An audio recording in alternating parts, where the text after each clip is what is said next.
റെസിപ്പീസിലേക്ക് സ്വാഗതം. ഇന്ന് ഞാൻ ഒരു പായസമാണ് ഉണ്ടാക്കുന്നത്. എളുപ്പത്തിൽ ഉണ്ടാക്കാൻ പറ്റിയ നെയ്പായസമാണ് ഇന്ന് ഉണ്ടാക്കുന്നത്. അത് അമ്പലത്തിൽ നിന്നൊക്കെ നമുക്ക് കിട്ടുന്ന പായസത്തിന്റെ അതേ ടേസ്റ്റിൽ തന്നെ നമുക്ക് വീട്ടിലും ഉണ്ടാക്കിയെടുക്കാൻ പറ്റും. അപ്പോൾ നമുക്ക് എങ്ങനെയാണ് നെയ്പായസം ഉണ്ടാക്കുന്നതെന്ന് നോക്കാം. അപ്പോൾ നമുക്ക് നെയ്പായസം ഉണ്ടാക്കാം. അതിന് വേണ്ടിയിട്ട് ഞാനിവിടെ ഉണക്കലരിയാണ് എടുത്തിരിക്കുന്നത്. ഇതിപ്പോൾ 250 ml കപ്പിന് 1 കപ്പ് ഉണക്കലരി എടുത്തിട്ടുണ്ട്. ഉണക്കലരി അല്ലെങ്കിൽ പായസം റൈസ് എന്ന് പറയും. ഇത് മട്ട റൈസിൻ്റെ പച്ചരിയാണ്, നമ്മുടെ വെള്ള പച്ചരിയല്ല, മട്ട റൈസിൻ്റെ പച്ചരിയാണിത്. നമ്മൾ പാൽപ്പായസമൊക്കെ ഉണ്ടാക്കുന്നത് ഈ റൈസ് വെച്ചിട്ടാണ്. അപ്പോൾ അതാ ഇതുപോലെ ഇരിക്കും ഈ അരി കണ്ടു കഴിഞ്ഞാൽ. ഈ ക്യാമറയിൽ കൂടെ കറക്റ്റായിട്ട് കാണുന്നുണ്ടോ എന്ന് എനിക്കറിയില്ല.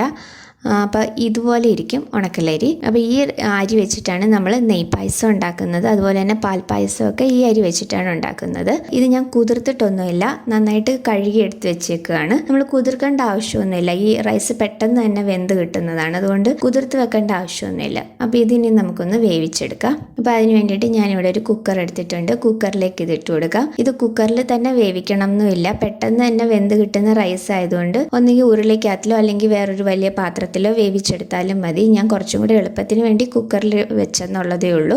ഇനി ഇതിലേക്ക് നമുക്ക് ആവശ്യത്തിനുള്ള വെള്ളം ഒഴിച്ചു കൊടുക്കാം. അരി അളന്നിരിക്കുന്ന ആ സെയിം കപ്പിൽ തന്നെ 3 കപ്പ് വെള്ളമാണ് ഞാൻ ഇതിലേക്ക് ഒഴിച്ചു കൊടുക്കുന്നത്.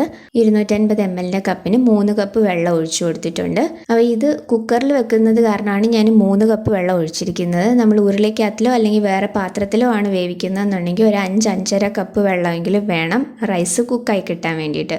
കുക്കറിലായതുകൊണ്ട് 3 കപ്പ് വെള്ളം മതി, അതിൽ തന്നെ നന്നായിട്ട് വെന്ത് കിട്ടും. അപ്പോൾ ഇത് മീഡിയം ഫ്ലെയിമിൽ വെച്ചിട്ട് ഒരു 3 വിസിൽ വരുന്നത് വരെ നമുക്കിത് വേവിച്ചെടുക്കാം. ഒരുപാട് വെന്തുടഞ്ഞു പോകരുത്, കാരണം നെയ്പായസത്തിൽ നമുക്ക് റൈസ് നന്നായിട്ട് കാണുന്ന പോലെ കിടക്കണം. അതുകൊണ്ട് വെന്തുടഞ്ഞു പോകരുത്, എന്നാൽ അരി വെന്തിട്ടും ഉണ്ടാവണം. നമുക്കിതിനെയും ഒരു 3 വിസിൽ വരുന്നത് വരെ ഒരു മീഡിയം ഫ്ലെയിമിൽ കുക്ക് ചെയ്തെടുക്കാം.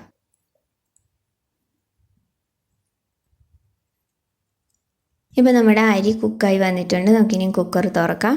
അപ്പോൾ അതാ ഈ ഒരു പരുവത്തിൽ വേണം നമുക്ക് അരി വെന്ത് കിട്ടാനായിട്ട്. നമ്മൾ ഒഴിച്ച വെള്ളം കറക്റ്റ് പരുവത്തിനായിരുന്നു, 3 കപ്പ് വെള്ളം കറക്റ്റായിരുന്നു ഇത്. അപ്പോൾ അതാ ഈ ഒരു പരുവത്തിൽ വെന്ത് കിട്ടണം.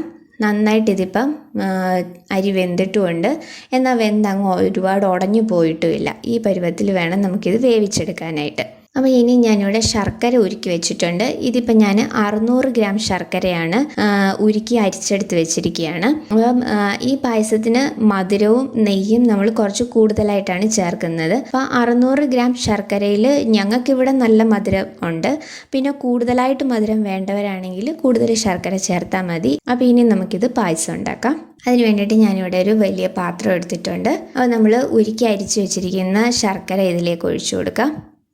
ഇനി നമ്മൾ വേവിച്ച് വെച്ചിരിക്കുന്ന റൈസ് ഈ ശർക്കര പാനിയിലേക്ക് ചേർത്ത് കൊടുക്കാം. അപ്പോൾ റൈസ് എല്ലാം ഈ ശർക്കര പാനിയിലേക്ക് ചേർത്ത് കൊടുത്തിട്ടുണ്ട്. അപ്പോൾ ഇനി നമുക്ക് ഈ ശർക്കര പാനിയിൽ കിടന്ന് ഇത് നന്നായിട്ട് ഒന്ന് വറ്റി വരണ്ട് വരണം. അപ്പോഴാണ് ഈ റൈസിലേക്ക്, ഓരോ റൈസിലേക്കും നന്നായിട്ട് ആ ശർക്കര ഒന്ന് പിടിച്ചു വരുന്നത് അപ്പോഴാണ്. അപ്പോൾ ശർക്കരയിലേക്ക് ഇടുന്നതിന് മുമ്പ് തന്നെ റൈസ് നന്നായിട്ട് വെന്തിട്ടുണ്ടാവണം. ശർക്കരയ്ക്കകത്തിൽ ചേർത്ത് കഴിഞ്ഞ് കഴിഞ്ഞാൽ പിന്നെ ഈ റൈസ് വേവത്തില്ല. അപ്പോൾ ഇതിനിയും നന്നായിട്ടൊന്ന് തിളച്ച് വറ്റി വരണ്ട് വരണം.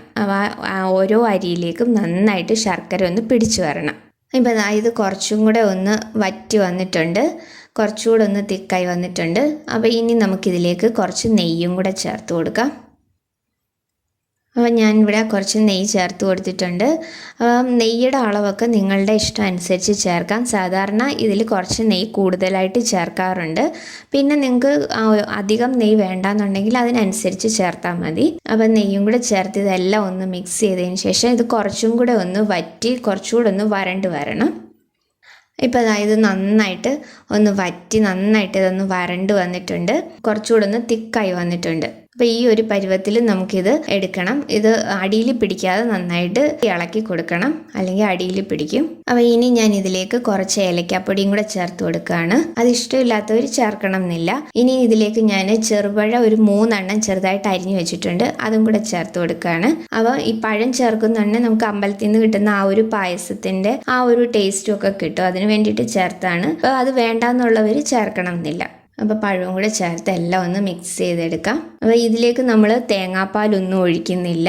ഇങ്ങനെ കട്ടി പായസമായിട്ട് ഉള്ള പായസമാണ്. നമുക്ക് അമ്പലത്തിൽ നിന്ന് കിട്ടുന്ന കട്ടി പായസമല്ലേ, അതുപോലെയാണ്. അപ്പോൾ ഇനി ഞാൻ ഇതിലേക്ക് ഒരു 4-5 തുളസി ഇലയും കൂടെ ഇട്ട് കൊടുക്കുന്നുണ്ട്. ആ അമ്പലത്തിലെ പായസത്തിൻ്റെ ആ ഒരു മണവും ടേസ്റ്റും ഒക്കെ കിട്ടും തുളസി ഇലയും കൂടെ ഇട്ട് കൊടുക്കുമ്പോൾ. അപ്പോൾ അതിന് വേണ്ടിയിട്ട് ഞാനൊരു 4-5 തുളസി ഇലയും കൂടെ ഇട്ട് കൊടുത്തതാണ്.